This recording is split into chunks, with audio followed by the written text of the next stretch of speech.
ini udah bagus. Ya oke. Ada apa namanya screen yang terbuka, jadi campur aduk dia. Baik, itu tadi judulnya yang saya sampaikan sebetulnya ke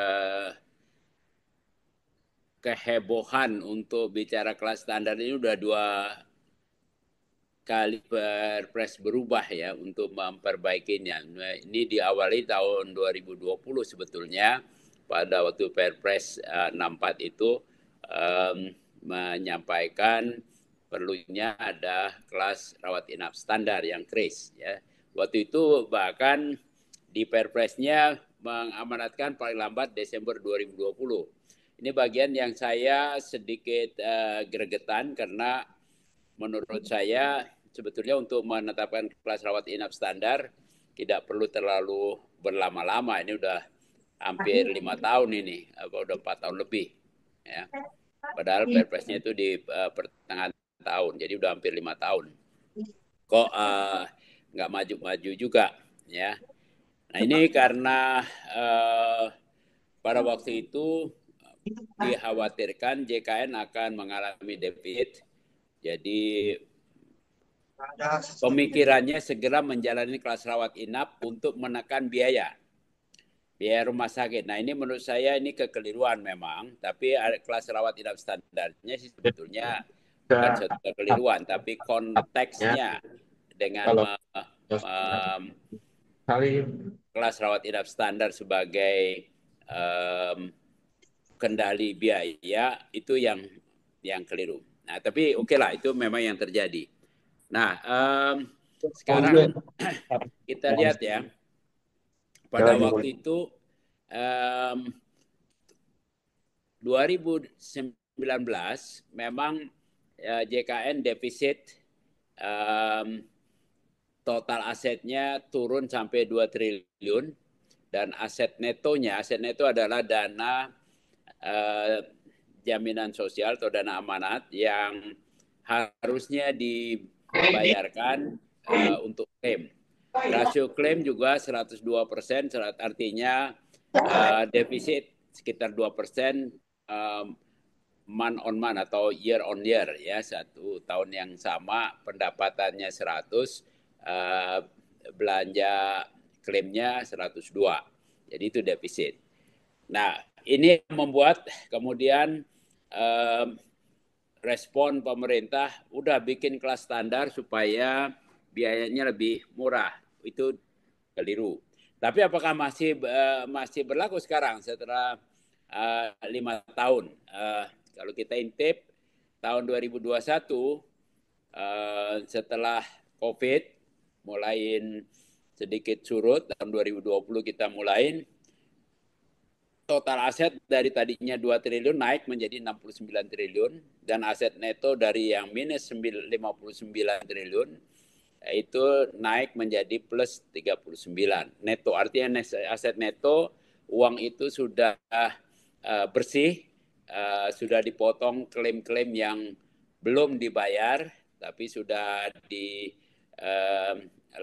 sudah ada pelayanan perawatan yang sudah dilakukan. Nah ini menunjukkan bahwa JKN cukup bagus, ada saving karena ada COVID. Ya kita tahu pada COVID banyak sejawat-jawat nggak praktek, ya tentu jadi klaimnya juga turun. Orang juga nggak mau keluar takut kena COVID, ya tentu tidak ada klaim.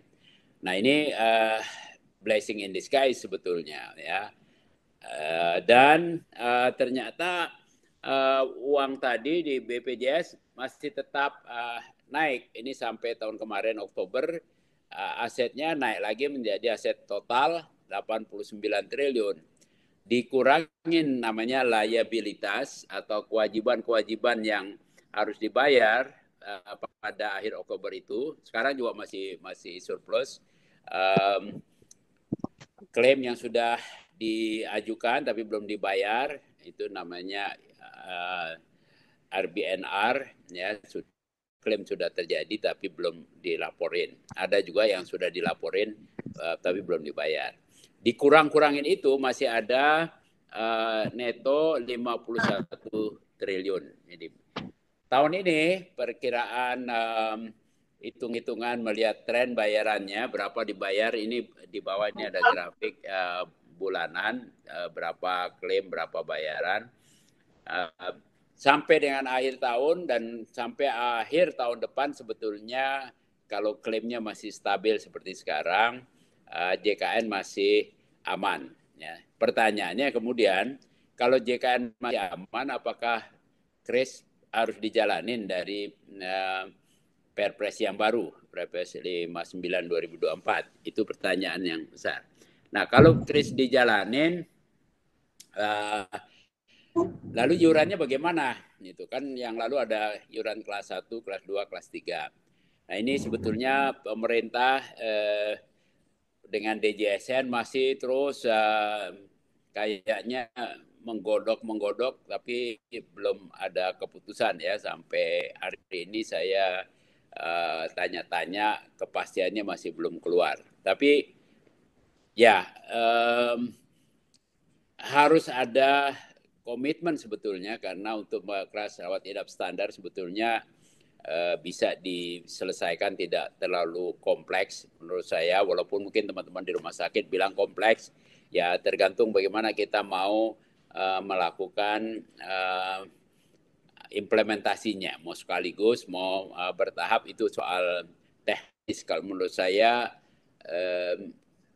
perdebatan soal kesiapan rumah sakit, kesiapan segala macam, itu nggak perlu jadi pertimbangan yang menunda kesemuanya. Kita bisa memulai secara bertahap. Kalau tidak, nanti ini memang akan defisit lagi. Atau kalau tidak mau defisit, ini adalah skenario hitung-hitungan iuran sampai tahun 2026.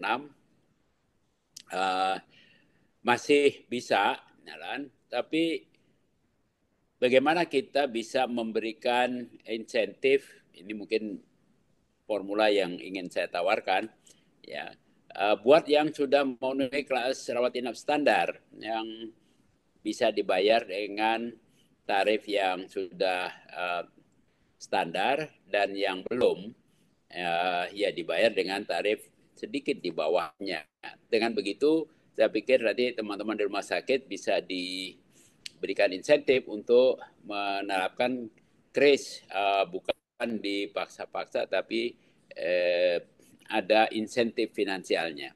Itu teori yang saya harapkan bisa dijalanin. Tapi kayak apa sih? Ya, saya pikir saya mau jelasin pada beberapa konsep dasar dan iuran. Kalau kita lihat iuran, kita juga sudah lihat ini fakta-fakta iuran per orang per bulan dalam JKN ini ada kenaikan, ya. Yang ini nih yang agak biru muda, ini adalah iuran per kapita per orang per bulan sepanjang mulai ada JKN. Naik terus, agak sedikit flat setelah tahun 2020, karena tahun 2020 ini kenaikan yang terakhir, iurannya belum dinaikkan lagi, dan itu yang bagian yang harusnya tidak fair. Sementara garis yang coklat ini adalah klaimnya per orang per bulan kalau dibagi rata, ya. Ini semasa COVID dan setelah COVID 2022, 2023 memang sudah mulai lebih tinggi. Ini data dari BPJS sebetulnya, laporan, ya, klaim per orang per bulannya di 2023 64 ribuan, sementara iurannya 60 ribuan. Nah, ini naik terus di 2024 naik 70 ribuan, sementara iurannya rata-rata tidak naik. Sebetulnya kalau kita yang bergaji, yang bayar dan dipotong dari gajinya, sebetulnya naik terus. Tapi yang PBPU yang kelas 1, 2, 3 masih sama. Akibatnya ya tidak terjadi kenaikan yang tinggi karena tidak di-adjust. Sementara di tahun 2020 dulu terjadi kenaikan tinggi karena memang iuran yang kelas 1 tadinya saya lupa berapa itu, naik jadi 150 ribu, ya. kelas 2 jadi 100.000, yang kelas 3 dari 25.500 naik ke 42.000. Jadi ada kenaikan tinggi. Nah, kalau tidak dinaikkan karena klaimnya sudah terus naik, dan klaim ini suka atau tidak suka akan terus naik karena di masa lalu tuh banyak orang tidak menggunakan, dan sekarang orang sudah makin percaya dan mau menggunakan, jadi akan naik terus. Harusnya ini tahun 2025-2026 paling lambat ini harus naik lagi. Nah, pertanyaannya kalau naik ini berapa iurannya? Itu yang menjadi pertanyaan yang kita bahas ini untuk sekedar pemahaman. Kepentingan buat kita di lapangan sih mungkin nggak begitu besar, tapi akan menentukan kenaikan iuran atau tidak, besar iuran bagaimana menguntungkan atau tidak terhadap besaran bayaran kapitasi dan sebagainya. Ya. Nah, memang untuk memahami apakah kris itu perlu dijalankan atau tidak, suka atau tidak suka kita harus kembali kepada akar masalahnya, akar pemahaman atau fundamental konsepnya. JKN itu dikembangkan memang untuk mewujudkan implementasi Undang-Undang Dasar 45 sebagai kontrak antara rakyat dengan negara. Kontraknya pasal 28H ayat 1 itu, setiap orang berhak atas pelayanan kesehatan, itu kontraknya. Dan kontrak kedua di pasal 34 ayat 2, yaitu negara mengembangkan jaminan sosial untuk seluruh rakyat. Ya. Nah, itu sebetulnya yang menjadi hak dasar. Nah, apakah hak seluruh rakyat itu termasuk kelas rawat inapnya sama atau tidak? Itu perdebatannya. Memang pada implementasi JKN sejak awal kita memelihara 3 kelas, karena pada awalnya itu dulu ada Jamkesmas, ada JPK Jamsostek, ya, yang di rumah sakit swasta perawatannya diberikan di kelas 3. Sementara golongan 1-2 pegawai negeri di kelas 2 dan golongan 3-4 di kelas 1. Berkeadilankah itu? Tergantung kita mau melihatnya. Ya, ada yang bilang ya adil dong, saya PNS golongan 3-4, masa saya dirawat sama sopir saya yang golongan 2. Well, perspektif itu bisa saja dibilang adil, tapi juga bisa dibilang tidak adil. Karena apa? Kenapa mesti dibedain kelas perawatannya? Ya, padahal sakitnya sama. Itu perspektif lain. Nah, di luar perspektif tadi kelas 1, 2, 3, kalau kita mau jujur, di lapangan kelas 3 di Jakarta bisa jadi beda dengan kelas 3 di Sulawesi sana atau di Ambon sana. Begitu juga kelas 1 di Ambon bisa jadi kelas 3 sama kelas 1 di Jakarta atau di Bandung beda-beda. Nah, ini bagian yang dinilai perlu direformasi. Maka disepakatin harusnya sudah kita hentikan perbedaan kelas tadi, karena memang ada nuansa ketidakadilan sosial, ya, dan juga ada fakta-fakta kelas tadi itu juga tidak standar. Maka keluarlah Perpres tahun 2020 untuk memaksa dijalankan kelas rawat inap standar. Perdebatannya adalah kelas rawat inap standar itu apakah ada standar kelas 1, kelas 2, kelas 3. Karena kalau kita naik pesawat juga kan ada kelas ekonomi. Kelas ekonomi ada standar kursinya. Itu kalau yang internasional 35 inci jarak antar kursi. Kalau yang nasional ya kita tahu, kalau yang pernah naik ya Lions atau yang low cost karir itu kurang dari itu, makanya dengkulnya sempit ya. Internasional lebih gede. Itu standar apa? Standar kelas 3. Tapi kalau ambil kelas bisnis, itu lebih besar lagi. standar juga standar kelas bisnis. Jadi argumen standar bisa saja ada standar kelas 1, standar kelas 2, standar kelas 3 atau standar semuanya sama. Itu perdebatan yang sampai sekarang masih terus terang aja belum ada kesepakatan, ya. Beda dalam tafsir sampai sekarang ini sudah 11 tahun JKN. Di dalam Undang-Undang SJSN memang dibunyikan, ya, pasal 23 ayat 4 itu ada disebut kelas standar. Nah, kelas standar pada waktu menyusun dulu itu memang kita tidak definisikan, karena saya ikut menyusun, standar itu satu kelas atau 3 kelas. Pada waktu itu juga sudah terjadi perdebatan, bisa saja ada 3 kelas, masing-masing kelas ada standarnya. Dan sampai sekarang belum dijalanin, sudah 20 tahun konsep itu dibahas, ya. Atau standar satu.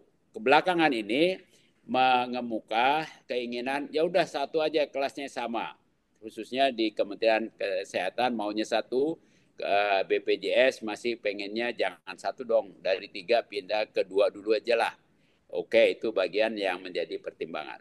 Nah, kalaupun mau dibagi kelas 2 kelas, tentu ada permisahan. Maka idenya adalah mereka yang membayar iuran itu mendapat kelas standar non PBI, sementara yang dibayarin iurannya masih kelas standar PBI. Atau dibikin jadi satu, mau PBI, non PBI semuanya sama yang dijamin oleh JKN.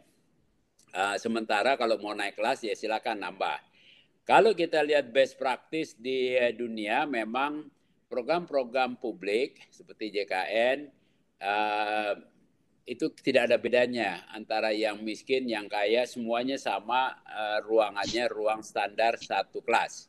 Tapi ini belum selesai karena Kemenkes mau satu kelas, BPJS masih ragu-ragu. Ya, tapi oke lah.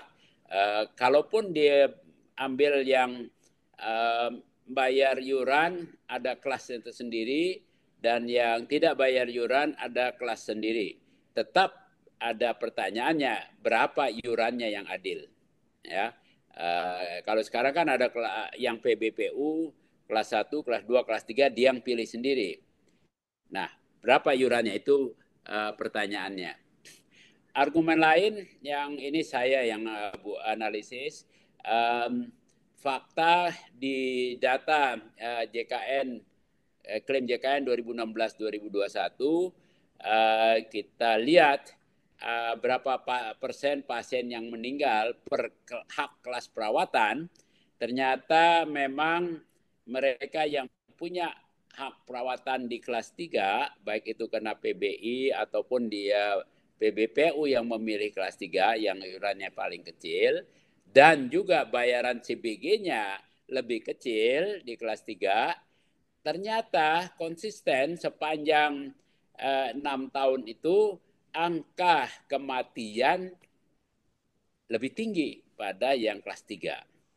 Nah, ini menjadi pertanyaan, jangan-jangan terjadi diskriminasi dalam pelayanan atau kurang perhatian, atau memang pasiennya yang kelas 3 karena pendidikannya rendah, ekonominya rendah, terlambat dirawat sehingga kasusnya udah lebih berat, sehingga angka kematiannya lebih tinggi. Itu perdebatan panjang lebar, nggak apa-apa. Tapi faktanya ini menimbulkan pertanyaan besar. Kalau ada perilaku-perilaku yang sedikit diskriminatif, maka hal itu menjadi pelanggaran terhadap Undang-Undang Dasar, pelanggaran terhadap hak-hak setiap orang. Bagaimana kalau kemudian rumah sakit tidak perlu melihat ini pasien ini PBI atau non PBI, kelas 1, kelas 2, kelas 3, kita layanin sama. Apakah ada perbedaan angka kematian pada kelompok ekonomi yang berbeda?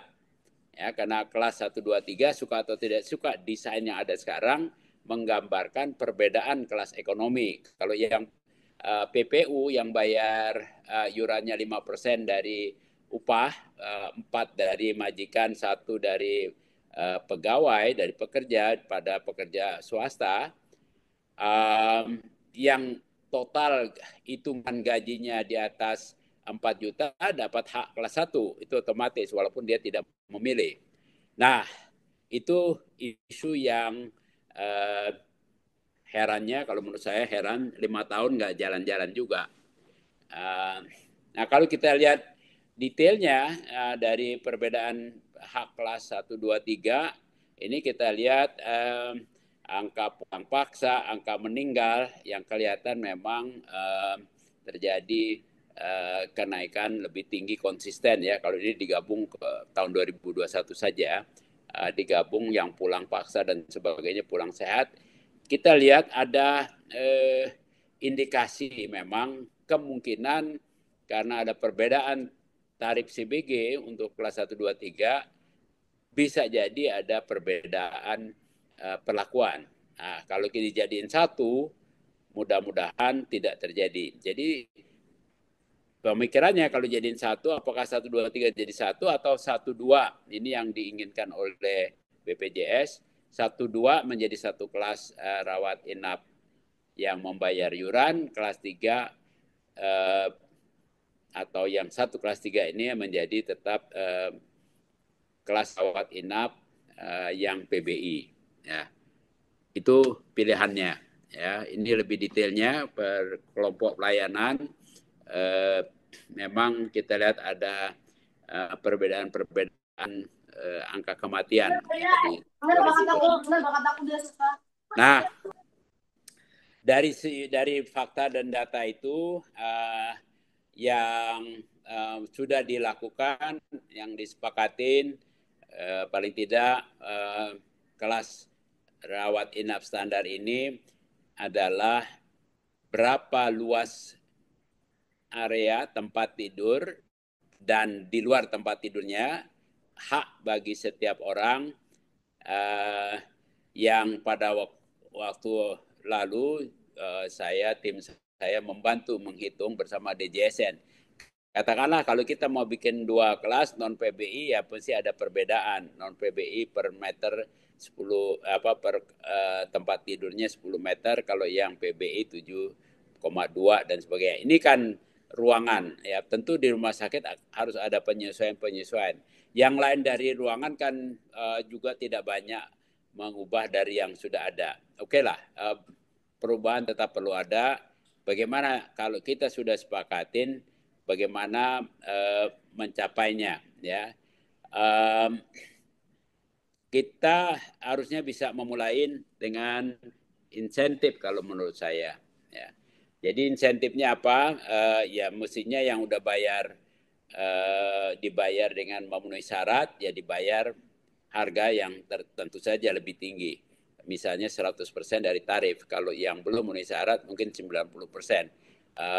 Jadi gradual bisa dilaksanakan secara bertahap. Ya. Karena ini dari Perpres 64 sampai Perpres 59 selama 4 tahun kok nggak maju-maju. Nah, bagaimana pertanyaannya iurannya? Sekarang lagi dibahas iuran tunggal. Nah, iuran tunggal itu seperti apa? Ini saya kira saya lewatin aja. Tadi skenario saya bilang bisa pelan-pelan 12 standar, karena itu sudah banyak juga dibahas. Saya lewatin, supaya lebih cepat.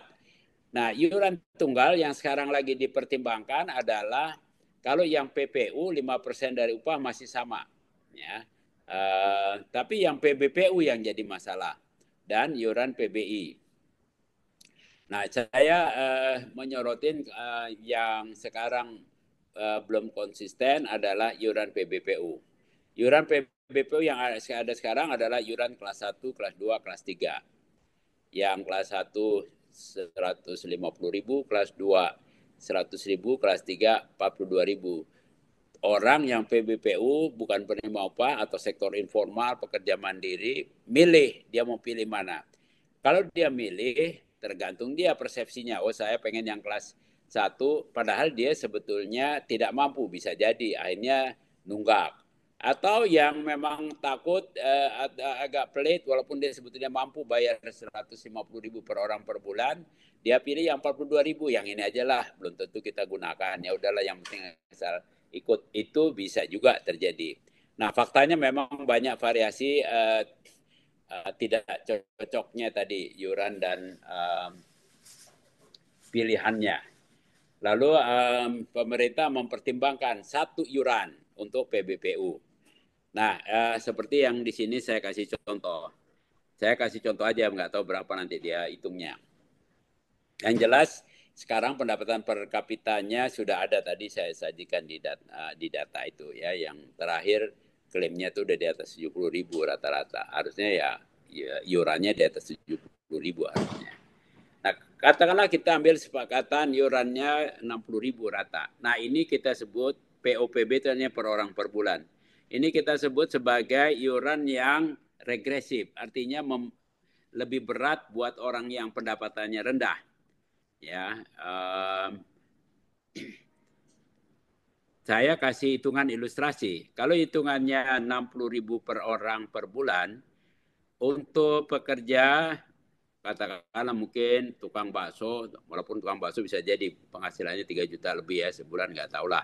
Tapi contoh aja, atau petani yang sawahnya sedikit, kecil, paling dia dapat 3 juta sebulan. Anaknya ada 3, berarti dengan ibu bapaknya ada 5. 5 kali 3 ada 60.000, itu 300.000. Kalau penghasilannya 3 juta, maka dia harus bayar 10% dari penghasilan bulanan. Sementara kalau yang pedagang agak kayaan dikit, mungkin punya toko, punya tapi sendiri ya, atau punya lahannya lebih luas, sawahnya mungkin 3 hektar, bisa jadi kalau dihitung rata-rata per bulan, penghasilannya per bulan bisa 30 juta. Karena iurannya sama, 60.000, ya, maka dia juga akan bayar 60 kali 5 untuk 3 anak dan bapak dan ibu. Nah, 60 kali 5, 300.000, penghasilannya 30 juta. Maka dia cuma bayar 1% dari pendapatannya. Nah, itu yang tidak adil.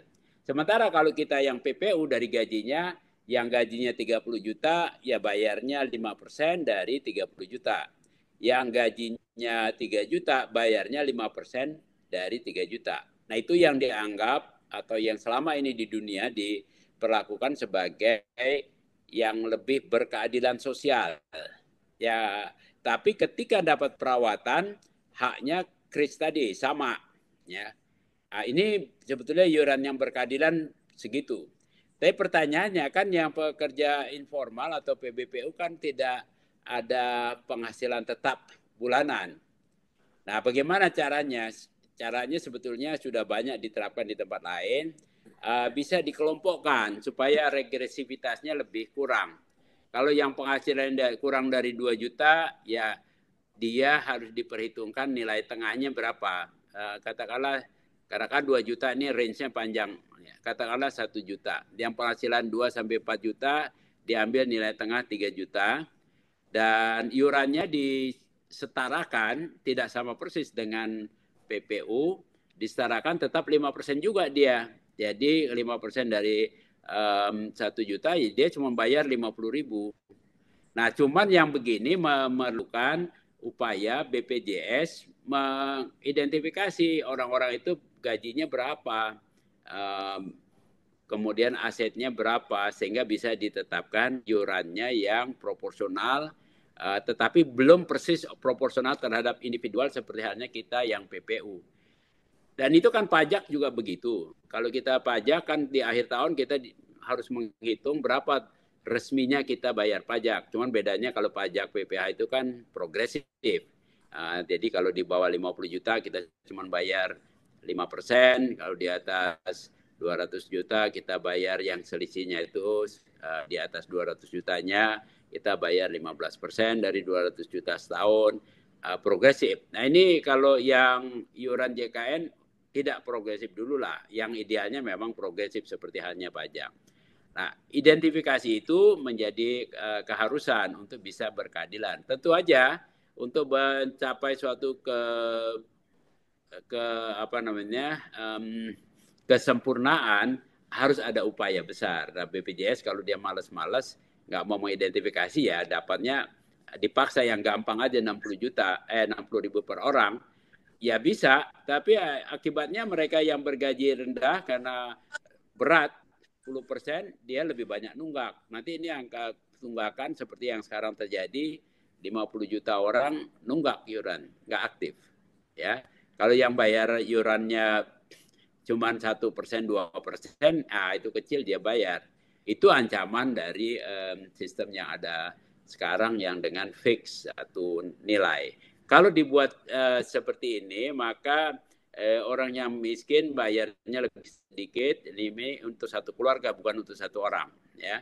Maka ini lebih berkeadilan dan mudah mengatakan iurannya satu iuran tapi bukan satu nilai nominal, tapi satu prosentase yang sama, baik PPU maupun PPPU. Itu konsep yang saya tawarkan kepada pemerintah supaya bisa berkeadilan. Nah, yang juga bisa dilakukan adalah melakukan assessment terhadap pendapatan PBPU, sekaligus BPJS bisa melakukan identifikasi. Banyak juga orang yang sebetulnya bekerja sebagai PPU tapi disuruh mendaftar sendiri aja oleh majikannya daripada majikannya membayar-bayarin susah. Itu juga bagian yang kita temui banyak di lapangan. Nah, saya usulkan ya udah kita kombinasikan dengan asetnya, kan bisa jadi ada orang yang punya aset, punya tanah, pendapatannya sih nggak besar, tapi dia punya tanah luas, dia punya mobil, dia punya motor, dia punya warung dan sebagainya. Kita bikin itu komposit berapa komposisinya, misalnya rasio untuk pendapatan 70% dan nilai tunai asetnya 30%. Ini juga dengan penghitungan baru sehingga ada nilai pendapatan orang per orang yang mempunyai aset, punya income yang harus bayar. Tapi kalau yang terlalu kecil seperti pada contoh nomor 5, mungkin ya udah dia yang seperti ini terlalu kecil, nggak ada penghasilan ya dimasukin di PBI. Dengan demikian pemerintah akan bisa lebih akurat menentukan PBI dan non PBI. Dan yang harus bayar non PBI juga karena proporsional, kemungkinan besar dia tidak nunggak akan lebih bagus. Dan pada waktu ada assessment orang per orang, jadi hak dan kewajibannya bisa dijelaskan oleh pegawai BPJS. Ini lebih pada BPJS-nya. Tetapi ada dampaknya terhadap pelayanan. Kalau iurannya baik, saya sudah bikin skenario kalau dihitung dengan proporsional tanpa mempertimbangkan aset saja, BPJS bisa mendapat iuran dari PBPU di atas 50% lebih banyak daripada yang sekarang. Dan kemungkinan yang menunggaknya lebih sedikit. Itu baru sekedar hitungan skenario penerimaannya. Nah, cuman ada penambahan. Ada pertanyaannya, waduh bagaimana susah?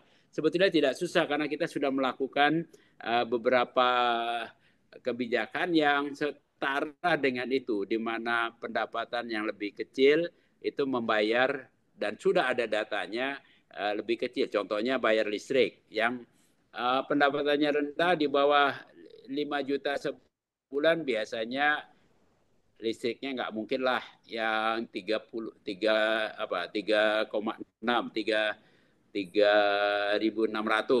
ya.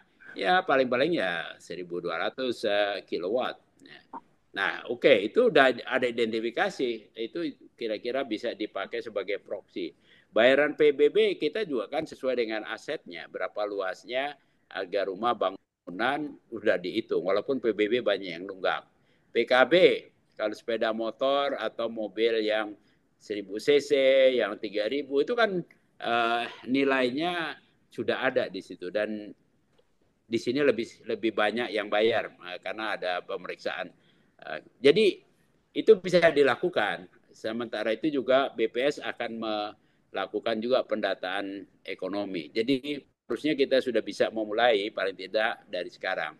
Kalau enggak nanti kita akan ketinggalan terus ke keberhasilan selama 10 tahun terakhir dari 2014 sudah kelihatan di sini. Ini adalah belanja kesehatan kita di Indonesia dalam internasional dolar yang bisa dibandingkan kesetaraannya. Kita lihat nih yang titik-titik ini Cina luar biasa maju. Contoh bagus dari Cina, tapi kita malas sekali mau meniru. Cina punya kesepakatan bagus, komitmen bagus, prioritas kesehatan bagus. Kita lihat ekonominya tumbuh luar biasa. Padahal di tahun 2000 sampai 2005 dia mirip-mirip aja sama kita. Nah, keberanian contoh itu menjadi contoh harusnya buat kita tiru ya, sehingga bisa naik. Walaupun kita ada kenaikan yang mirip-mirip di kenaikan di Cina 15 tahun lalu ya, kita sudah naik. Tapi ini ada ancaman kalau di sini 2025 tidak dirubah, ya pertama kita akan di lapangan akan mendapat kesulitan, berarti Di mana? Ya, Gimana? itu bagian yang kita khawatirkan. Ya, kedua fakta juga kalau mau melihat kemampuan fiskal, sebetulnya lihatlah dengan berapa persen dari PDB yang dibelanjakan, karena ini sudah standardized terhadap PDB-nya. Kita ini masih yang terbawah terus, ya. Ini yang bagian berat. Cina prioritasnya sudah bagus, ya, mengejar Thailand. Jadi ada kemampuan sebetulnya kalau melihat di sini, karena ukurannya kalau negara lain bisa mengeluarkan sampai dengan Cina, Thailand itu 3% PDB, nah kenapa kita masih ini bersama dengan anggaran APBN-APBD saja cuma 1,7%. Kalau JKN-nya saja cuma 0,7% PDB. Ya nggak mungkin lah mau kualitasnya bagus. Jadi teriak-teriak jangan berobat ke luar negeri. Kalau rumah sakit, dokter kapitasi dibayar masih sekarang, nggak akan mungkin ada peningkatan kualitas kalau menurut saya. Nah ini bagian yang mesti kita advokasikan kepada pemerintah supaya bisa memperbaiki. Kapasitas ada, tinggal kemauan politiknya. Kalau menurut saya itu aja pengantar buat diskusi aja. Kalau detail-detail banyak mungkin nggak kelar-kelar kita diskusi. Saya kira gitu Kang Hadi. Terima kasih banyak nih kesempatan untuk membahas ini. Mudah-mudahan kalau nanti ada peluang entah sebagai organisasi, sebagai wakil ID atau wakil institusi atau siapapun yang bisa meyakinin pemerintah, kalau kita rame-rame bisa menggerakkan, insya Allah nanti akan memudahkan negara memperbaikinya, ya, atau pengambil keputusan berani membuat keputusannya. Saya kira itu dulu. Silakan ditanggapin, dibantah, apalagi lah diuyak-uyak, silakan begitu. Ya. Makasih banyak. Assalamualaikum warahmatullahi wabarakatuh.